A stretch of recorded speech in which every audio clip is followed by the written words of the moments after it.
Para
काय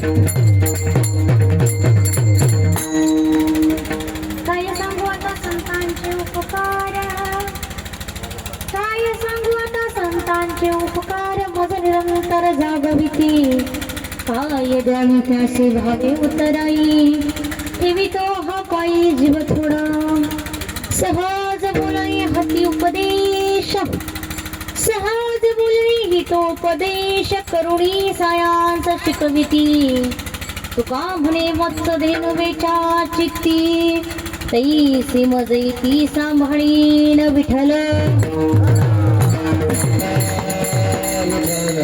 वक्रतुंड महाकाय सूर्यकोटि समप्रभ निर्विघ्नं कुरु मे देव सर्वकार्येषु सर्वदा गुरुर्ब्रह्मा गुरुर्विष्णु गुरुदेव महेश्वरा गुरुर्साक्षात् परब्रह्म तस्मै श्री गुरवे नमः महायोगपीठे तटे भीवरथं पुरं पुण्डरीकाय धातुं मुनीन्द्रे समागच्छदिष्टं तमानन्दकन्दं परब्रह्मलिंगं भज पाण्डुरङ्गं पाण्डुरङ्गकारो प्रथम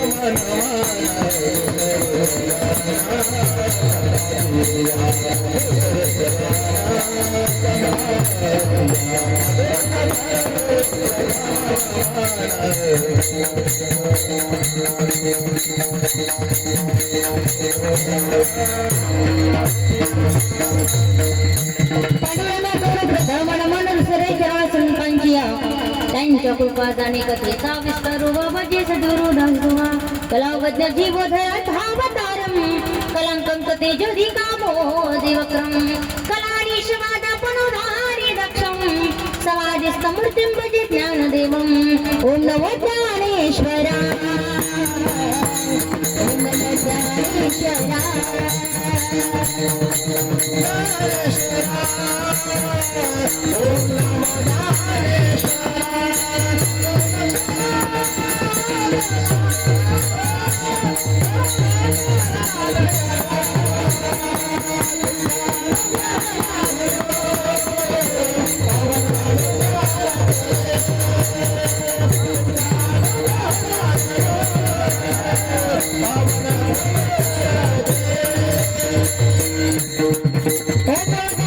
ओम नमो ज्ञानेश्वरा तुमचा अनुग्रह लादला पावन झालो चराचरी मस्तक हे पायावरी या वारकरी संतांच्या राधा मेरे स्वामिनी मी राधे जिको दास जन्म जन्म है दीजियो श्री वृंदावन को वास मुक्ति कहे गोपाल सो मेरी मुक्ति बताओ ब्रज रज लगाओ मस्तक पर मेरी मुक्ति मुक्त हो जाए विठल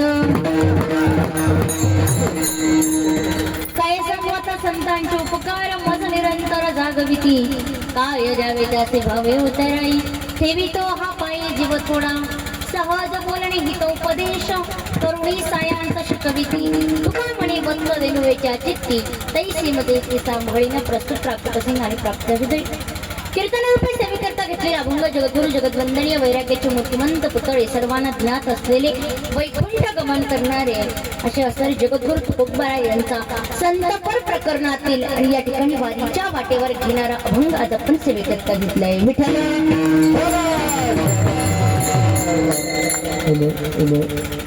अभंगाच्या भावाकडे वळण्यापूर्वी थोडासा परिहार द्यायचा गरजेचा समजते तो असा आज काय आहे किंवा गेल्या 2 दिवसापासून म्हणजेच कालपासून आपण या ठिकाणी काय करतोय हे प्रत्येकाला ज्ञात आहे माझा आवाज मागे येतोय प्रत्येकाला मागे आवाज येतोय का हात करून सांगा येतोय ना जेवढे मी हात केले तेवढाच येतोय वाटतं तर झोपा आल्यात पण माझ्याकडे तर आज पक्क्या सापडलेत बरोबर की नाही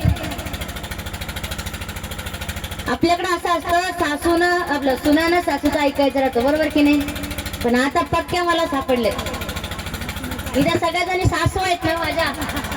हा, मग आता मला कसं सोडायचं, घरचा राग कसा काढायचा हे मला इथं त्याला, बरोबर की नाही? सकाळपर्यंत आता काय सोडत नाही मी. जमन ना? चालन की नाही? हा बी म्हणत नाही. हा हा, मग जमन. असं या ठिकाणी कालपासून आपण सर्वजण श्री क्षेत्र वालसांगवी ते त्या ठिकाणी आपल्या सर्वांचा जगाचा चालक मालक म्हणजेच आपल्या सर्वांचं श्रद्धास्थान असणारे त्या ठिकाणी श्री संत श्रेष्ठ जगद्गुरू त्या ठिकाणी गजानन महाराज यांच्या भेटीकरिता आपण या ठिकाणी निघालेलो आहे. आणि आज मात्र दुसऱ्या दिवसाचा मुक्काम आपण या ठिकाणी आहे. मला वाटतं दुसऱ्या दिवसाचा मुक्काम झोपेत ना करावा, कीर्तनात करू, चालेल का? जमन ना? हा, मग एवढं जर आनंदी असेल व एवढं जर उत्साहाचं वातावरण असेल ना, तर खरं असं समजायचं आज सुद्धा आपल्यासोबत या ठिकाणी गजानन महाराज स्वतः या ठिकाणी आहे, उपस्थित आहे, या ठिकाणी आहे. कारण का दिवसभर एवढं चालून जर एवढी शक्ती या ठिकाणी असेल, दिवसभर चालून जर एवढा उत्साह या ठिकाणी असेल ना, तर साक्षात भगवंताची कृपा आणि आपल्या ज्यांच्यासाठी आपण ज्यांच्या भेटीकरिता आपण त्या ठिकाणी चाललोय ते सुद्धा आपल्यासोबत साक्षात चलताय. आनंदाची गोष्ट. असं द्वितीय दिवसाची सेवा माझ्यासारख्या पामराकडे आली आहे. माझा पामर आहे काय थोरपण, पायीची वाहन पायीवरी.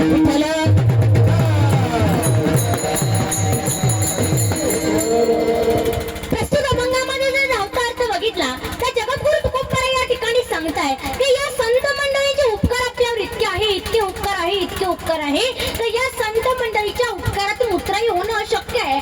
अगदी आपल्या जीवातला जीव जरी त्यांच्या अंगावर ओळून टाकला, आपल्या आपल्याचे कातड्याचे त्या ठिकाणी त्यांना वाळे जरी घातले तरी सुद्धा त्यांच्या उपकारातून उतराई होणं अशक्य आहे. विठ्ठल तुकोबराय या ठिकाणी सांगताय की या संत मंडळींचे आपल्यावर एवढे उपकार आहे. काय सांगू संतांचे उपकार. बघा, जीवन जगत असताना सर्वात पहिले आपल्याला जन्म घालते म्हणजे आई वडिलांचे उपकार आपल्यावर असतात. दुसरी गोष्ट म्हणजे देवाचे उपकार असतात आणि तिसरी म्हणजे संतांचे उपकार असतात. मग तुम्ही मला सांगाल ताई आई वडिलांचे उपकार आहे इथपर्यंत आम्ही मान्य करू, मग देवाचे उपकार का? तर आपल्या बुद्धीप्रमाणे, आपल्या कर्मानुसार, आपल्या नीतीप्रमाणे, आपल्या भाग्यानुसार जसं आपल्या सत्वीने लिहिलंय त्या कर्मानुसार, त्या नशिबानुसार या भूतलावर आपल्याला राहायला जागा भेटली म्हणून त्या ठिकाणी कुणाचं देवाचे उपकार आपल्यावर आहे. मग तुम्ही मला म्हणाल ताई जन्माला आई वडिलांनी घातलं, राहायला जागा देवाला दिली, मग संतांचे उपकार का आहे? तर ऐका, या जन्मात आल्यानंतर इथून या जन्मापासून तर इहलोकीपासून तर परलोकापर्यंत जाण्यापर्यंत जो प्रवास आहे तो सुरळीत करण्याकरिता या संतांनी आपल्याकडे अनेक ग्रंथ, अनेक पुराण, अनेक त्या ठिकाणी भगवंताच्या गोष्टी आपल्यापर्यंत आणल्या. आणि तुम्ही असं करा, तसं करा, त्यावेळेस तुम्ही त्या ठिकाणी तुमचं जीवन व्यवस्थित व्यतीत करणार आहात. तुम्ही त्या ठिकाणी जे मोक्षपदाला जाणार आहात. जर तुम्हाला मोक्षपदाला जाण्याचं असेल, जर तुम्हाला त्या ठिकाणी मोक्षपदापर्यंत जायचं असेल तर तुम्हाला या संतांच्याच वाटेवर जावं लागेल. जर संतांच्या वाटेवर गेला तर जीवन जगत असताना तुमचं जीवन सुरळीत झाल्याशिवाय राहणार नाही. तर तेही जाऊ द्या, तुम्ही त्या ठिकाणी मोक्षपदाला जायचं जर असेल तर तुम्हाला संतांच्या वाटेवर जावं लागेल. संत जे सांगतील ते तुम्हाला करावं लागेल. म्हणून संतांचे आपल्यावर उपकार आहे. विठ्ठल जन्माला आपल्याला यावं लागतं काय, त्याच्यामुळे काही विशेष नाही. आई वडिलांचे उपकार आहे, विशेष नाही. विचार करा, देव आपल्या कर्मानुसार देवाने जागा दिली, त्यातही विशेष नाही. परंतु संत मंडळांनी आपल्याला, या संत मंडळीने अनेक संत साधू संतांनी आपल्याला सांगितलंय का तुम्ही ही वाट धरा, ही वाट धरू नका, ही वाट धरा, ही वाट धरू नका. आणि जर तुम्ही त्या संत मंडळीच्या वाटेवर चालत गेलात, त्या संत मंडळींनी जे सांगितलं ते जर तुम्ही करत गेलात तर तुमच्यासारखे भाग्यवान तुम्हीच असाल. विचार करा, आज एवढे काम धंदे सगळे सोडून तुम्ही जण या ठिकाणी आलात, रोज चालताय आणि चालून सुद्धा या ठिकाणी तुम्ही कीर्तनाला बसलात. तुमच्यासारखे भाग्यवान तुम्हीच आहात. तुमच्यासारखं देवावर असा विचार करायचा की देवाचं आपल्यावर लक्ष आहे. वारी प्रत्येक जण करत नाही, दिंडी प्रत्येक जण करत नाही का? आपल्या गावात एवढेच लोक आहे का? त्याच्या दुप्पट तिप्पट, बरोबर की नाही? मग विचार करा, सामान्य माणूस वारी करतच नाही. एक व्हॉट्सअपला एक लेख आला होता मागे, सामान्य जीव सामान्य जो जीव असतो, एखादी बायको एखाद्या नवऱ्याला सांगेल, अहो मुलांना सुट्ट्या लागल्या किंवा मुलांच्या या धावपळीमध्ये आपल्याला दोघांना कुठेतरी फिरायला जायचंय, आपण काय करू, गोवा दिल्ली मुंबई इकडे फिरायला जाऊ. सामान्य जीव असा विचार करेल की गोवा मुंबई दिल्ली कुठे फिरायला जाऊ, परंतु भगवान परमात्म्याने ज्याला बोलवलंय, भगवान परमात्म्याची ज्याच्यावर छाया आहे, ज्याच्यावर आशीर्वाद आहे, ज्याच्यावर साधू संतांची कृपा आहे, तोच व्यक्ती सांगेल, अहो ऐका ना, मला दिल्ली मुंबई कलकत्ता कुठेच नेऊ नका, फक्त 4 दिवस मला दिंडीत जाऊ द्या, 4 दिवस मला वारीत जाऊ द्या. बरोबर, प्रत्येकाला लेकर आहेत, प्रत्येकाला पोरं बाळ आहे, प्रत्येकाच्या पोरांची शाळा आहे, बरोबर की. परंतु या ठिकाणी येण्याचं भाग्य, या ठिकाणून आपली बुद्धी जी असते, आपलं मन जे असतं, आपली स्थिती जी असते, त्या ठिकाणी भगवान परमात्मा ज्यावेळेस आपल्या मनात आणून देईल त्याच आपण वाचेतून बाहेर काढू. मग विचार करा, आपल्यावर कुणाची कृपा आहे? त्याची कृपा आहे, त्या भगवंताची कृपा आहे. मला संतांचे उपकार का सांगितले, का त्या संतांनी आपल्याला जागोजागी जागा केले. अरे बाबा, तू या रस्त्याला जाऊ नको, तू या रस्त्याला जा. कारण का, संतांच्या जर संगतीत जर तुम्ही राहिलात ना, तर जीवनाचं कल्याण झाल्याशिवाय राहणार नाही. एका ठिकाणी सांगितलंय, संतन की संग लागे तेरी अच्छी बनेगी, संतन की संग लागे तेरी अच्छी बनेगी.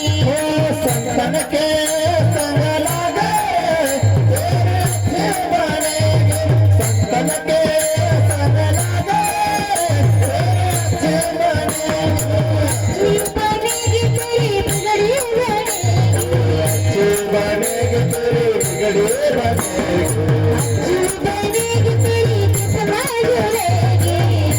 बनेगी तेरी किस्मत सजेगी.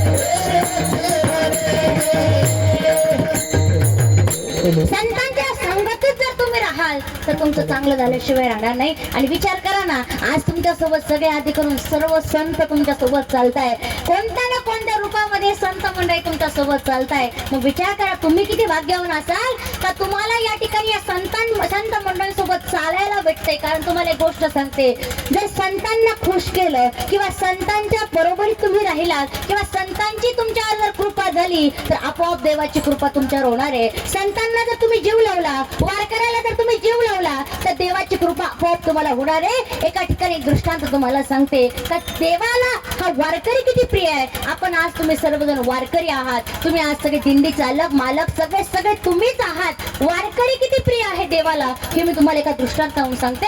ऐका, एका ठिकाणी काय झालं, आळंदी पंढरपूरची वारी होती आणि आळंदी पंढरपूरची वारी असताना एका ठिकाणी असं झालं, असा तुमच्यासारखा मुक्काम या ठिकाणी त्या ठिकाणी होता आणि मुक्काम असताना त्या मुक्कामच्या ठिकाणी होता तर मालक, त्या जागेचा जो मालक होता त्याची खूप मोठी आमराई होती. काय होती?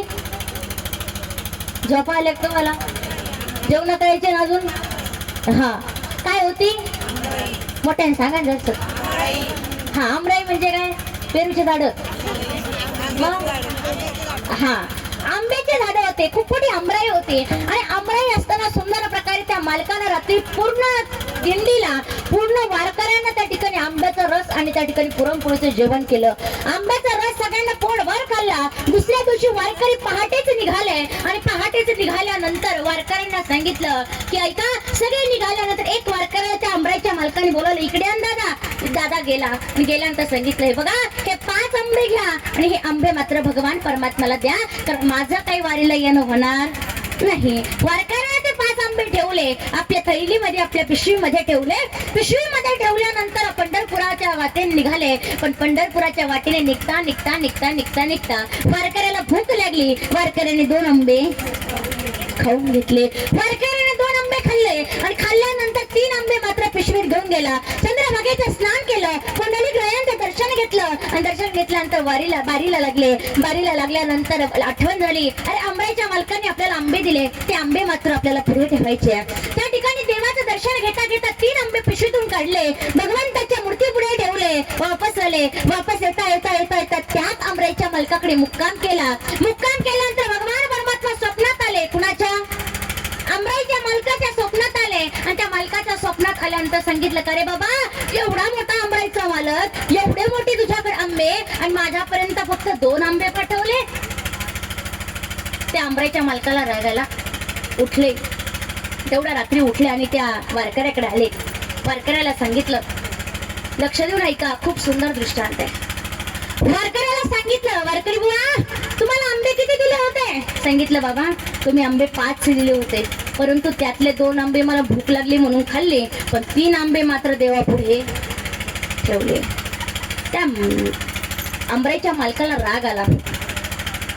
देव म्हणतो 2 आंबे माझ्यापर्यंत पोहोचले, ह्यो म्हणतो 2 आंबे मी खाल्ले, 1 आंबा गेला कुठं? देव खोटं बोलन का?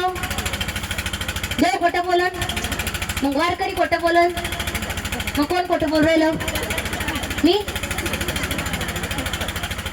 देव खोटं बोलन का? नाही. मग वारकरी खोटं बोलन का? मग खोटं कोण बोल राहिलं? पुढं आहे का? वारकऱ्याने 2 आंबे खाल्ले, 3 आंबे मूर्ती पुढे ठेवले. सांगितलं मालकाला, सांगितलं अरे बाबा नाही रे बाबा, भगवान परमात्मा कधी खोटं बोलू शकत नाही. वारकऱ्याने सांगितलं टपऱ्या गव्हाण्याची माळ आहे, त्या ठिकाणी भारी कपाळाची चंदनाच्या टिळा आहे, खोटं बोलणार नाही. आणि जोपर्यंत याचा शहानिशा लागत नाही, जोपर्यंत याचं त्या ठिकाणी न्याय निवडा लागत नाही, तोपर्यंत अन्न पाणी ग्रहण करणार नाही. सगळे वारकरी दुसऱ्या दिवशी निघून गेले. हा मात्र वारकरी तिथेच बसून राहिला. जोपर्यंत माझ्यावरचा आळ निघत नाही तोपर्यंत मी इथून जाणार नाही. पण दुसऱ्या दिवशी आंबराईचा मला पुन्हा एकदा झोपला. झोपल्यानंतर भगवान परमात्मा पुन्हा एकदा त्या ठिकाणी वारकऱ्याच्या त्या आंबराईच्या मालकाच्या स्वप्नात आले. आणि त्या मालकाच्या स्वप्नात आल्यानंतर सांगितलं का रे बाबा, अरे तुला कळतंय का तू काय केलं? एका वारकऱ्याला उपाशी ठेवलं. एका वारकऱ्याला उपाशी ठेवणं म्हणजे एका देवाला उपाशी ठेवण्यासारखं आहे. एका वारकऱ्याची सेवा करणं म्हणजे एका देवाची सेवा करणं आहे. एका वारकऱ्याला पाणी पाजणं म्हणून देव त्या ठिकाणी पाणी पिणार आहे. एका वारकऱ्याला जीव घालणं म्हणजे देव त्या ठिकाणी तुमच्या हाताने जेवणार आहे. इतकी ताकद त्या वारकऱ्यामध्ये, इतकी ताकद हे तुम्ही चालणाऱ्यांमध्ये. मी तुम्हाला सांगू का, जेवढं पुण्य मी इथं करतेय तेवढंच पुण्य तुम्ही इथं करताय. जेवढं पुण्य त्या पोळ्यावाल्या करताय तेवढंच पुण्य आपणही करतो. जेवढं पुण्य आपण तिघं करतोय तेवढंच पुण्य भाजीवाली करताय. आणि जेवढं पुण्य आपण सगळेजण करताय तेवढंच पुण्य त्या ठिकाणी साफसफाईवाला करताय. कारण तुम्हाला सांगायचं तात्पर्य मला एवढंच आहे की भगवान परमात्म्याच्या कोणत्याही सेवा असेल, कोणतंही काम असेल, एकच सारखंच पुण्य आपण सर्वांना लागणार आहे. एवढी ताकद त्या भगवान परमात्म्याच्या नामात आहे. असं वारकऱ्याने त्या ठिकाणी काय करावं, अन्न पाणी ग्रहण केलं नाही. भगवान परमात्मा स्वप्नात आले, सांगितलं का रे बाबा,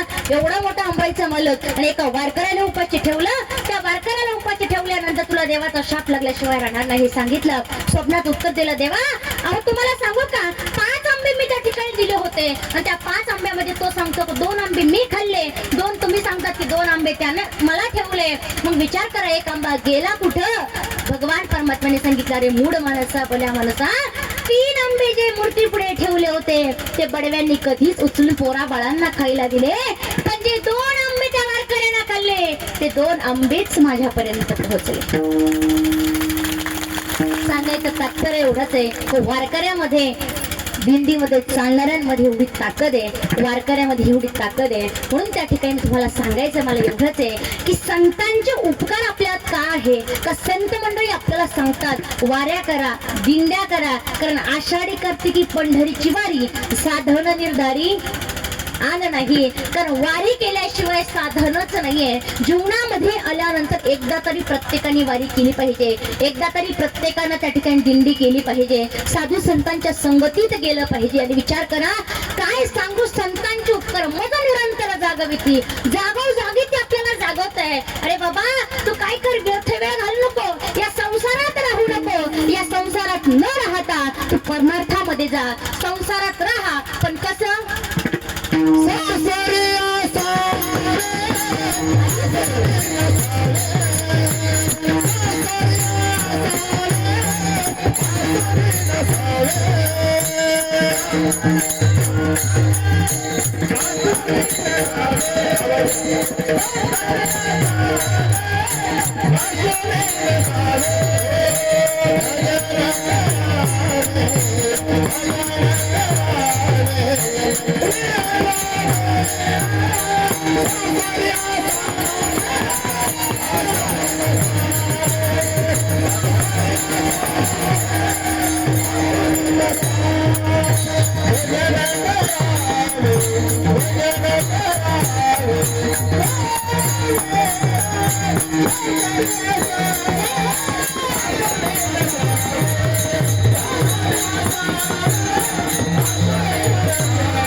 संसारात राहावं तर कसं संसारी असावे हसणी नसावे भजन करावे भजन करावे वेळा संसारी असावे हसणी नसावे संसारात राहा पण कसं हसून नसल्यासारखं कारण तुम्ही म्हणतात लय जणांचं ऐकलं ह्या वर्षी नाही पुढच्या वर्षी पोरीचं लग्न झालं 100% मी शेगावला पोरीचं लग्न या वर्षी झालं की पुढच्या वर्षी या पोरीची डिलिव्हरी झाली एवढी डिलिव्हरी झाली की पुढच्या वर्षी मी मोकळा पुढच्या वर्ष आलं की आलं पोराचं लग्न सांगायचं तात्पर्य एवढंच आहे आपण माणूस मरून जातो पण आपल्याला वेळ भेटत नाही वेळ आपल्याला काढावा लागतो माणसाला आवड असली की सवड मात्र नक्कीच भेटते मन आवड असावी लागते तुम्हाला संसारात राहा तुम्ही पण कसं असून नसल्यासारखं राहा काही काही लोक हो कोटीची प्रॉपर्टी पण सगळं सोडून भगवान परमात्म्याकडे येतात आणि काही काही असं आहे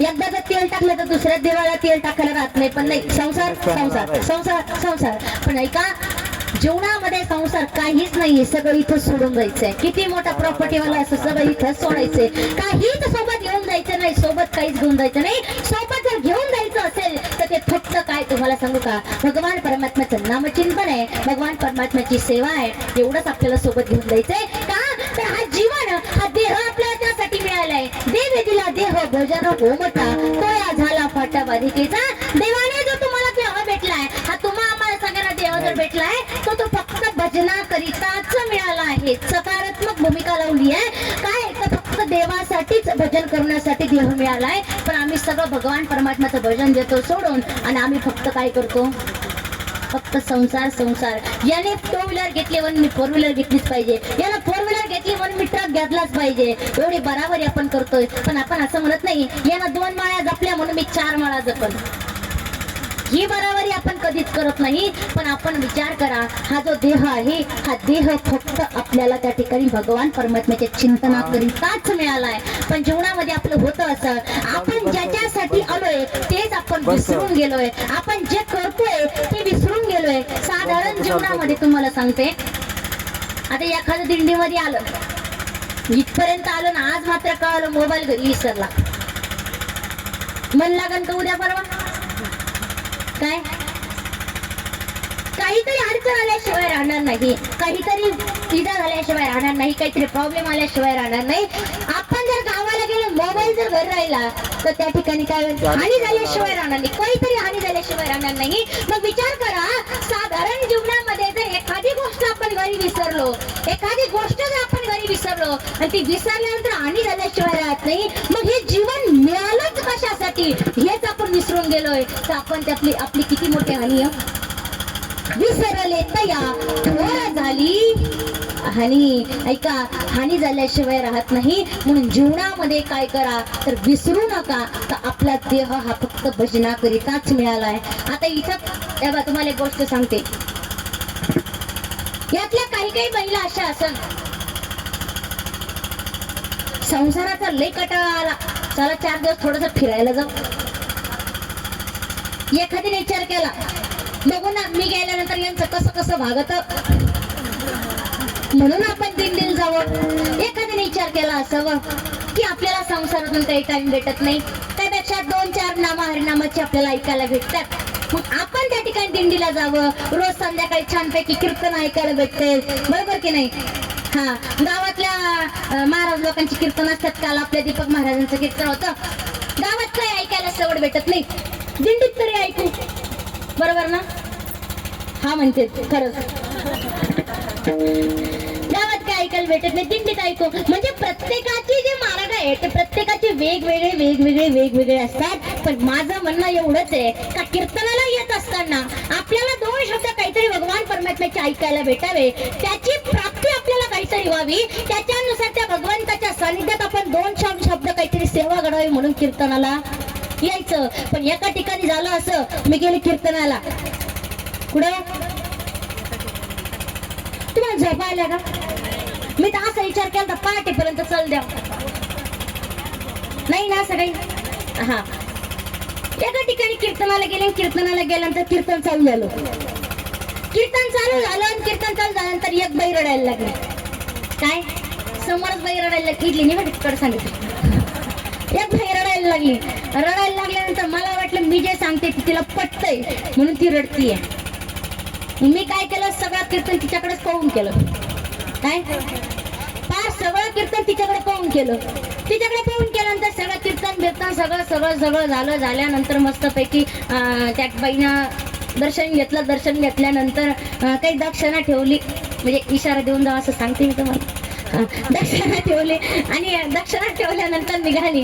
पण माझ्या मनात विचार आला का ती बाई कीर्तन चालू झाल्यापासून जे रडत होती ते कीर्तन संपेपर्यंत रडतच होती.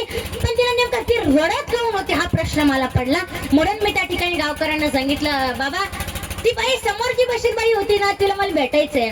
गावकरी मंडळीनं आम्ही त्या बाईच्या घरी गेलो. घरी गेल्यानंतर त्या बाईला मी विचारलं, म्हणलं मावशी घरात येऊ का? त्याने या ताई चहा घ्या, पाणी घ्या. सगळं झालं. बाई एकदम टणटणीत खुश होती, एकदम हसत खेळत होती. म्हणलं कीर्तनात कोण रडत होती, आता तर हसू राहिली. मग ते झालं. मी म्हटलं मावशी तुम्हाला एक प्रश्न करायचा आहे. मी म्हणले म्हणे विचारा ना. म्हटलं आजी तुम्ही कीर्तनात रडत होत्या, मग ते कीर्तनात रडण्याचं कारण काय? मी जर जोक सांगितला तरी रडत होत्या, मी विरह सांगितला तरी रडत होत्या, विनोद सांगितलं तरी रडत होता, परमात्मा सांगितलं तरी रडत होत्या, अध्यात्म सांगितलं तरी रडत होत्या, गायन केलं तरी जास्त रडत होत्या. काय कारण काय?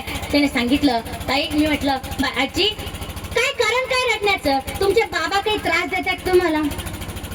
कोण? हा. तिला सांगितलं. इतकी रडायला लागली. ताई तुम्हाला काय सांगावं, माझ्या नवऱ्यासारखा नवरा अख्ख्या गावात नाही. मी म्हणलं कस काय? म्हणजे ताई तरुणपणामध्ये कुणाची वांगी, कुणाची बटाटी, कुणाची कांदे, कुणाची गिलकी, कुणाचे कांदे, कुणाचे लसूण, काय काय काय काय काय सगळं घेऊन यायचे. सारा गाव भांडायला यायचं, पण माझा नवरा माझीच बाजू घ्यायचा.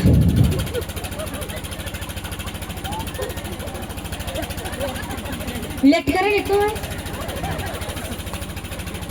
मी म्हणलं वारे वा तुमचा बाबा तर लय भारी. म्हणलं बाबाचं टेन्शनच नाही. म्हणलं मग म्हणलं काय पिंट्या त्रास देतो म्हणून रडत होत्या का? पिंट्या म्हणजे कोण? हा म्हणजे तुमची हयात झाली तुम्ही. पिंट्या काही त्रास देतो का?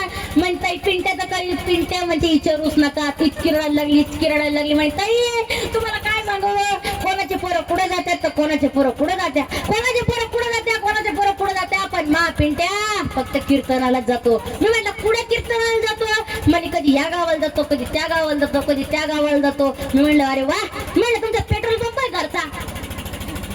जसं गाडीत पेट्रोल टाकायला लागेल ना. म्हण नाही. म्हटलं मग तुमचा काही बिझनेस म्हणे नाही. म्हटलं मग पेट्रोल पंप कधी या गावाला जातो, कधी त्या गावाला जातो, कधी त्याच्यामध्ये पेट्रोल तर वाचायला लागेल ना. हा. मग म्हणे ताई तुम्हाला काय सांगावं, मा पिंट्या म्हणजे विचारूच नका. माय पिंट्या सारखं पिंट्या अख्ख्या गावात नाही. मी म्हणलं कस काय ते? म्हणे कीर्तनात 10 मिनिटं आधी पुढे जाऊन बसतो, कीर्तन संपायच्या 10 मिनिटं आधी बाहेर येतो. ह्याच्या गाडीतलं काढतो, आमच्या गाडीत. म्हणलं अरे वा तुमच्या बाबाचं टेन्शन नाही, तुमच्या पिंट्याचं टेन्शन नाही, लय भारी पिंट्या. म्हणलं मी म्हणलं मग काही सुनबाईचा त्रास आहे का? म्हणे नाही माया सुनासारखी सुन तर अख्ख्या गावात नाही. मी म्हणलं कस काय ते? त्याने सांगितलं ताई माय सुनानं पक्क माय पावलावरच पाहिजे. म्हणजे कसा अख्ख्या 3 पिढ्या झाल्या पण त्याला मिठाशिवाय विकत आणलं. मी म्हणलं सुनबाई काही नात्यातली सख्या भावाची म्हणे. मी म्हणलं मग तर विषयच नाही. म्हणलं मग सुन्याचं टेन्शन नाही, बाबाचं टेन्शन नाही, पिंट्याचं टेन्शन नाही, मग नेमकं तुम्ही रडत का म्हणा त्या? तेवढंच मला सांगा आता, कारण मला टेन्शन, मला पुढच्या गावाला जायचंय. म्हणताय तुम्हाला काय सांगावं, 8 दिवस झाले एका व्यापाऱ्यानं मी बकरी 20,000 मागितली होती तरी मी दिली नाही. आणि तुम्हाला सांगते आता 2-4 दिवस झाले ती मेली म्हणे. मी म्हणलं वाईट झालं तुमची बकरी मेली. मग तुम्हाला काय सांगावं ताई, कोणाच्या कुरड्या, कोणाच्या पापड्या, कोणाच्या शेवया सगळं तिला खाऊ घातलं होतं ताई. मी म्हणलं चांगलंय, सगळं चांगलंय. मग तुम्ही पण ती बकरी मेली वाईट झालं, पण तुम्ही रडत का म्हणा? एवढंच मला सांगा, आता मला पुढे जायचंय. त्या ताईने सांगितलं, त्या आजीनं सांगितलं ताई तुम्हाला काय सांगावं, मला काही कीर्तनाला यायचं नव्हतं. मी त्या ठिकाणी काहीतरी कामामध्ये व्यस्त होते, मला कीर्तनाला यायचं नव्हतं. पण तुम्ही जसं त्या ठिकाणी रामकृष्ण हरी म्हणायला लागल्या आणि आ म्हणायला लागल्या, तुम्हाला काय सांगावं ताई, मला माझ्या बकरीचीच आठवण आली. मला म्या म्या म्या म्या ऐकायला आलं म्हणून मी कीर्तनाला आले. मग मा आवाज काय बकरीवाणी?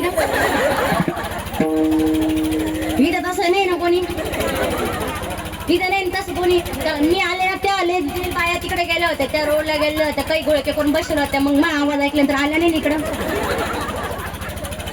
तसं काही नाही ना.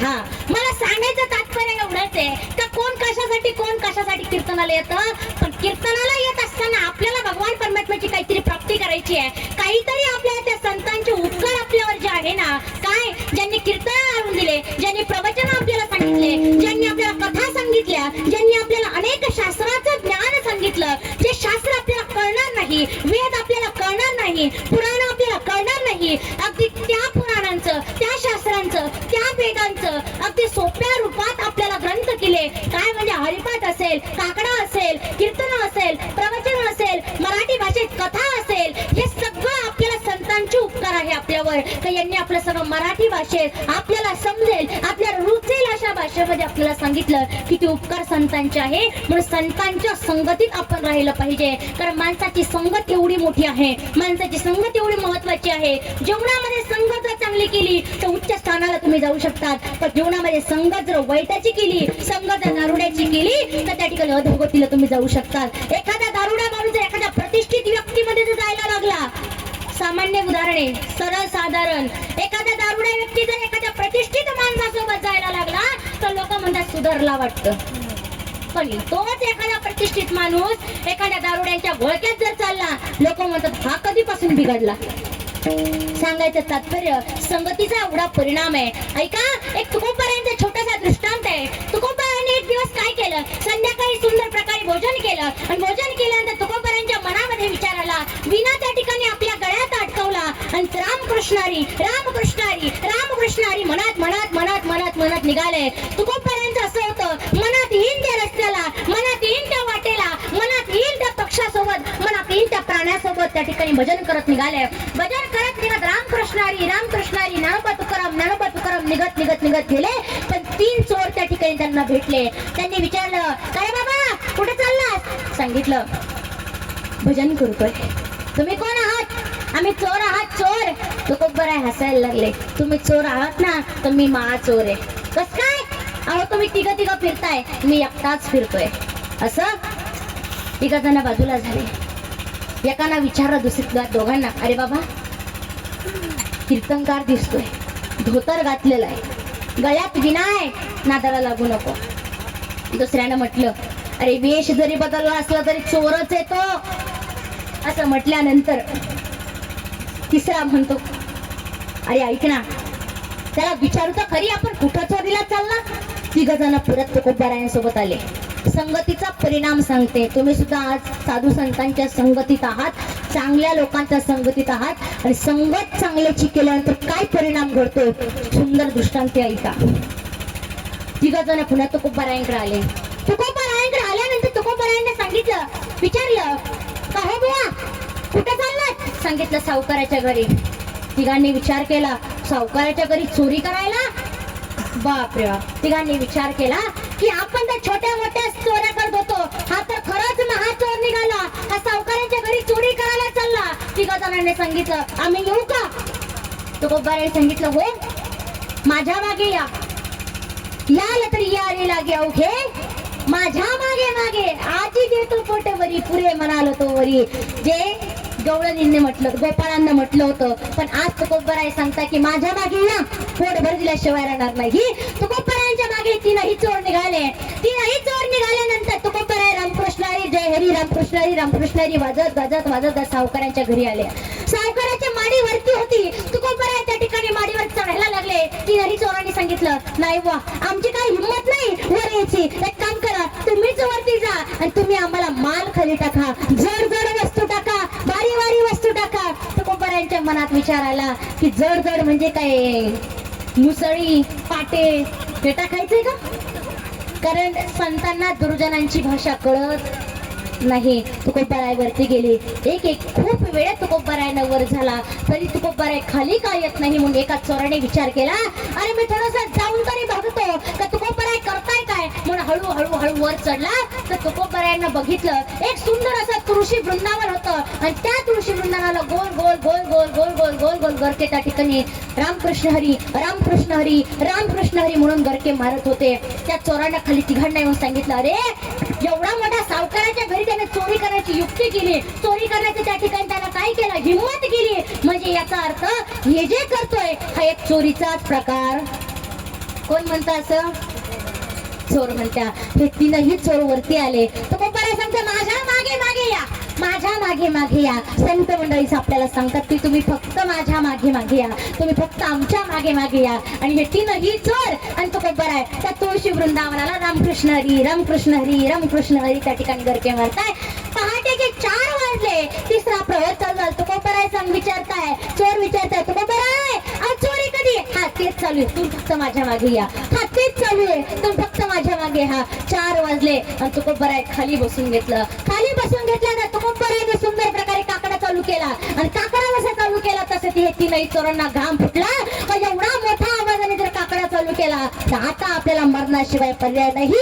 कारण सावकाराच्या घरी चोरी करायला हात आलाच पण आपल्याला सुद्धा मारल्याशिवाय पर्याय नाही. काही लोक 3 जणांपैकी 2 म्हणायला लागले, अरे चला खाली पटकन जाऊ पटकन जाऊ, आता मात्र मरण्याशिवाय पर्याय नाही. तितक्यात सावकाराने दरवाजा खोलला, सावकार बाहेर आला आणि सावकार बाहेर आल्यानंतर त्या ठिकाणी 3घांनाही अडवलं.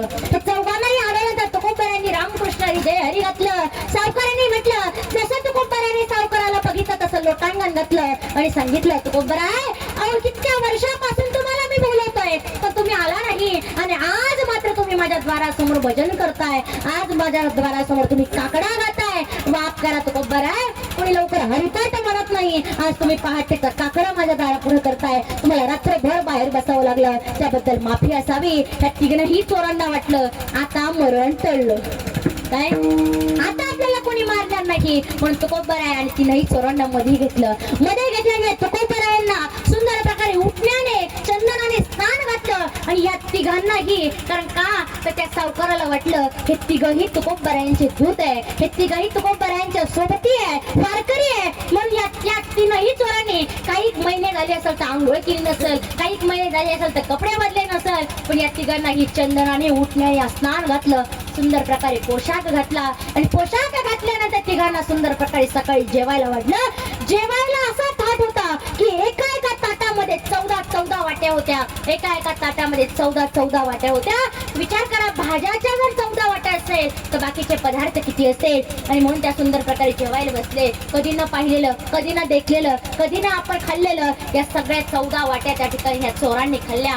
आणि चोरांनी खाल्ल्यानंतर तुकोबराय हात धुण्याकरता बाहेर आली. तीनही चोर हात धुण्याकरता बाहेर आले. पण एका चोरानं तुकोबरायांना विचारलं, तुकोबराय का हो 14 वाट्या तुम्हालाही वाढल्या, 14 वाट्या आम्हालाही वाढल्या, पण त्या 14व्या वाटीतला जो पदार्थ आहे तो तुम्ही का नाही खाल्ला? आम्ही तो खाल्ला.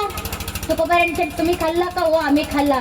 तुकोबरायांनी सांगितलं, मूर्खांनो तो खाण्याचा प्रकार नव्हता, तो भुसा होता. भुसा काय होता? भुसा होता. चोरांना कळालं नाही ताटात भुसा का बरं? तुकोबरायांनी सांगितलं, सावकाराच्या घरचं जेवण आहे, तेला तुपाचं जेवण आहे, हात तेलकट होतात म्हणून भुसा फक्त चोळायचं, जेवण झाल्यानंतर हाताला चोळायचा आणि मग बाहेरून हात धुवायचे. इतकं तुकोबराय चोर त्या ठिकाणी कधी बघितलेलं नाही, काही नाही. पुन्हा सगळे चोर आणि त्या तुकोबराय आत येऊन बसले. आत येऊन बसल्यानंतर या जेवणाचं फळ लागावं, या भोजनाचं फळ लागावं म्हणून सावकारानं काय करावं, खूप मोठ्या पराती मोहरा प्रत्येकाच्या लाईनी समोर ठेवला, प्रत्येकाच्या समोर ठेवल्या. समोर ठेवल्यानंतर एकमेकांना चोर म्हणायला लागले, अरे बघा ना, एक दिवस संतांच्या संगतीत राहिलो, एक दिवस याच्या संगतीत राहिलो तर माना पानाने सोन्याच्या मोहरा आपल्या समोर आल्या. दुसरा म्हणतो, अहो आपण तर चोर आहे पण हा खरंच म्हटला होता, हा महाचोर आहे. आणि तिसरा म्हणतो, आता मात्र संगत सोडायची नाही, आता मात्र संगत सोडायची नाही. का एका दिवसाचा आपल्याला मोहराच्या ताट आहे तर इथून पुढे काय असेल? पुन्हाही चोरांनी आपले वेश बदलले, तुकोबरायांच्या मागे लागले आणि मागे लागत असताना देहूच्या द्वारामध्ये अडले. आणि देहूच्या द्वारामध्ये अडल्यानंतर त्या ठिकाणी देहूच्या चोराने तुकोबरायांना सांगितलं, तुकोबराय अहो ऐका, तुम्हाला सांगू का, आता असं काही आम्ही त्या ठिकाणी देहू गावात प्रवेश करत नाही. एक काम करा, आम्हाला तुमच्या हाताने तुळशीच्या माळी गळ्यात घाला आणि पवित्र करून आम्ही त्या ठिकाणी कुठे येऊ, देहू गावात येऊ. म्हणून सुंदर प्रकारे माळी घातल्या, देहू गावात प्रवेश केला. आणि विचार करा, हे तीन चोर, हे तीनही चोर तुकोबरायांच्या द्रुपद मंडळातील वारकरी तयार झाले. द्रुपद मंडळामध्ये ते ठिकाणी झाले. सांगायचं तात्पर्य मला एवढंच आहे का संतांच्या एक दिवस जरी संगतीत राहाल तर एवढा मोठा पुण्य तुम्हाला घडेल, एवढी मोठी सद्गती तुम्हाला घडेल, एवढा फायदा तुम्हाला घडेल.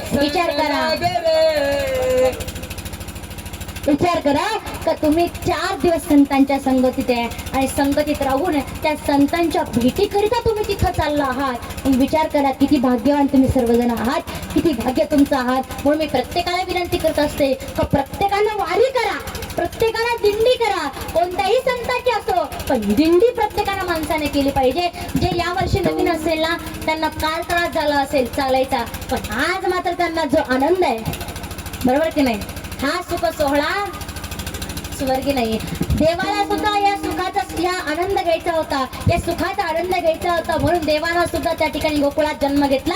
मग आपण किती भाग्यवान असावं की आपण या ठिकाणी आपोआप आलोय. मग आपण हा सुखाचा आनंद घेतला पाहिजे. संसार कायमचा आहे, संसार कायमचा आहे, कारण संसारामध्ये सुख फक्त जवसा एवढं आहे आणि दुःख पर्वत एवढे. सुख पाहता जवा पाडे, दुःख पर्वता एवढे. आणि या पर्वतावर दुःख असून सुद्धा आपल्याला संसार प्रिय आहे, पण एवढं सुख जवसा एवढं त्या ठिकाणी दुःख जवसा एवढं सुख त्या ठिकाणी आपल्याला असतं. म्हणून काय करायचंय आपण तर या ठिकाणी आनंद घ्यायचा आहे. 4 दिवस वारीमध्ये आनंद घ्यायचा आहे. इतका आनंद 4 दिवस घ्यायचा की या 4 दिवसाचा आनंद आपल्याला याची ताकद, याचे जे काय हे असेल पॉझिटिव्हिटी ही वर्षभर आपल्याला टिकली पाहिजे. एवढा आनंद आपण घ्यायचा. म्हणून पुढच्या वर्षी सुद्धा याच्या दुप्पट संख्येने आज आपण या ठिकाणी राहावं अशी मी प्रत्येकाला विनंती करते. आजही एवढा मोठा सोहळा पाहिल्यानंतर मला नाही वाटत मी आज असं घरी जावं म्हणून. असं वाटतं तुमच्यासोबत आज उद्यापासून मीही चालत जावं. इतका सुंदर सोहळा आणि एवढा आनंदी गोष्ट आहे. खरं तुम्हाला सांगायचं झालं तर तुम्हाला सांगते की आपलं गाव जरी एवढं मोठं असलं तरी सुद्धा काही गावामध्ये खूप विचित्र गोष्ट आहे. 10-15 लोक त्या ठिकाणी वारीला जातात, 10-15 लोक दिंडीला जातात, पण आपल्या गावातला सुख सोहळा आनंदाची गोष्ट आहे. अगदी भोकरदन तालुक्याला काय तर जालना जिल्ह्याला लाजवेल अशी दिंडी आपली त्या ठिकाणी आपल्या गावाची आहे. खरंच आनंदाची गोष्ट आहे, कारण सर्वांचे एकच रूप असेल, सर्वांचे एक साड्या असेल, अगदी सुंदर. खरंच या ठिकाणी सर्व साधू संत ज्ञानोबा तुकोबरा आहे, आधी करून गजानन बाबा सगळे साधू संत तुमच्या सोबत चालले आहे. याचा विचार करून सर्वांनी आपली वारी करायची आहे. एकदा आपण सर्वांनी, मला मान्य आहे सर्वांना भुका लागल्या, पण बळजबरी कशा तरी बसवल्या असं नाही ना काही. हा, मला विनंती होती का ताई कम्प्लीट 8 वाजेपर्यंत कीर्तन होईल का. हा, म्हणून 8ला फक्त 2 मिनिटं कमी आहे. म्हणून आपण सर्वांनी एकदा मोठ्याने भजन करूया.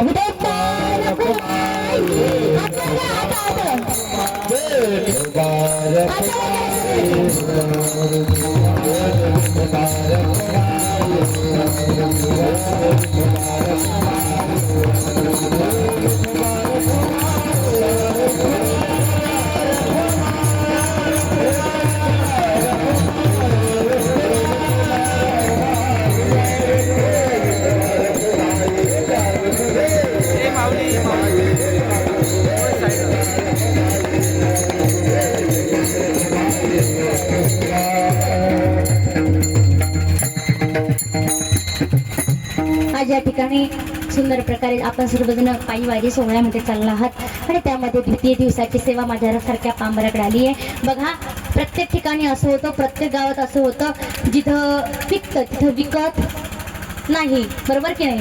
जिथं पिकतं तिथं विकत नाही. परंतु आम्ही भाग्यवान असेल, आमचे दीपक महाराज असतील, आमचे रवी महाराज असतील, मी असेल आणि आपल्याच गावातील एक नवीन सुंदर प्रकारे कीर्तनकार मृदुंगाचार्य तयार होतोय, म्हणजे आमचे सागरदादा गवळी असतील. आम्ही चौघही भाग्यवान आहोत का ज्यामध्ये ह्या तिघांचं जन्मस्थान इथं असेल, पण माझी कर्मभूमी आहे, यांची जन्मभूमी आहे, माझी कर्मभूमी त्या ठिकाणी मालसांगवी या गावामध्ये आहे. पण विचार करा, जिथं पिकतं तिथं विकत नाही, पण आपलं गाव त्याला काय, त्याला अपवाद आहे का तर आपण सर्वजण आम्हाला तेवढा मानपान देतात. आपण सर्वजण आम्हाला तुमच्या सोबत घेऊन जातात. या सर्वांसाठी आमच्या सर्वांकडनं तुमच्या सर्वांसाठी खरंच मानाचा मुद्रा असेल, खरंच धन्यवाद असेल. आणि अशीच साथ तुम्ही आम्हाला सर्वांना आयुष्यभर देत चला ही विनंती असेल. आणि तुम्हाला सर्वांना धन्यवाद असेल. याचप्रमाणे या सर्वजण आपण या ठिकाणी खूप दमलात थकलात तरी सुद्धा कीर्तन ऐकलं, पण तुम्हा सर्वांना धन्यवाद. त्याचप्रमाणे आपल्यासोबत दिवसभर गायन करणारे, विचार करा वाजवणारे, गायन करणारे आणि आता सुद्धा न थकता या ठिकाणी कीर्तनाला उपस्थित राहणारे या ठिकाणी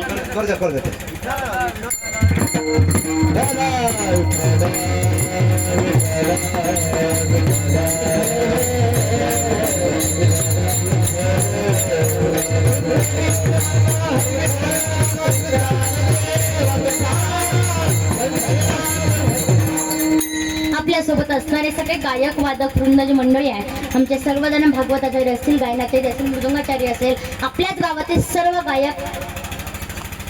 गायक मंडळी असेल, सर्वजण असतील, मिनेकरी बाबा असतील, त्याचप्रमाणे सुंदर अशी साऊंड सिस्टीम असेल, त्याचप्रमाणे तुम्ही सर्वजण या ठिकाणी आलात, त्याचप्रमाणे शूटिंग ज्यांची चालू असतील ते असतील, त्याचप्रमाणे आपण सर्वजणांना धन्यवाद. त्याचप्रमाणे या ठिकाणी आपल्याच गावातील कीर्तनकार आपल्यासोबत जे चाललात असे असणारे आमचे दीपक महाराज मोरे तेही या ठिकाणी उपस्थित आहेत. त्यांना त्याचप्रमाणे आमचे पतिराज रवींद्र महाराज अप्पार मृदंगाचार्य त्यांनाही मनपूर्वक धन्यवाद असेल.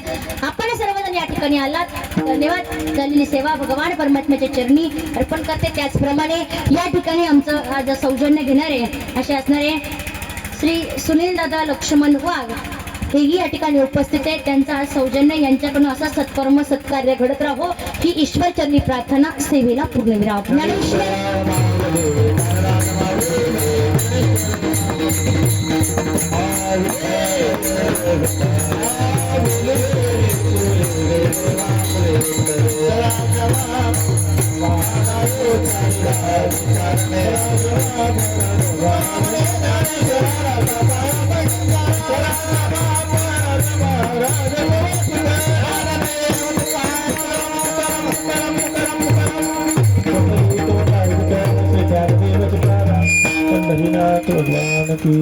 कोणी येतो नका, आता लगेच दुसरं कीर्तन चालू होणार आहे. आवरे म्हणा बहुतेच राहिलं असो.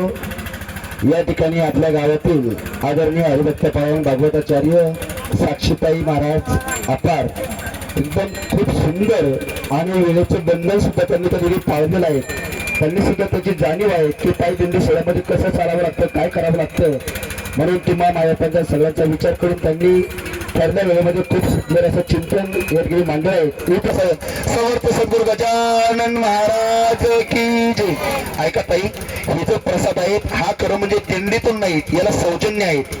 त्यामुळं श्रीचा प्रसाद म्हणून तो त्यांनी